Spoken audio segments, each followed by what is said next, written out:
মহিলারা একটি বাড়িতে একত্রিত হয়ে যে সালাতুত তাসবিহ নামাজ পড়ে তার প্রমাণ কোরআন হাদিসে পাওয়া যায় কিনা।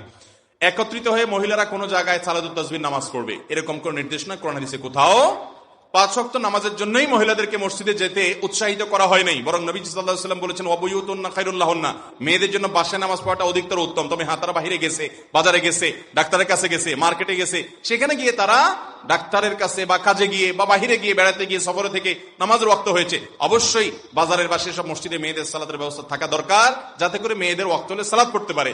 কিন্তু তাদেরকে সাধারণ অবস্থাতে বাসা বাড়িতে গিয়া মসজিদে গিয়ে সালাত আদায় করার জন্য নির্দেশ দেওয়া হয় নাই। নবী সাল্লাল্লাহু আলাইহি ওয়াসাল্লাম এক নারীকে বলেছেন, সেই নারী নবীজির পিছনে সালাত আদায় করতে চেয়েছেন, বলেছেন যে বুয়ুতুকা খায়রুন লাকি, তোমার ঘরে গিয়ে সালাত আদায় করলে তুমি আমার পিছনে নামাজ পড়ার চাইতে অধিক সওয়াব পাবে তুমি।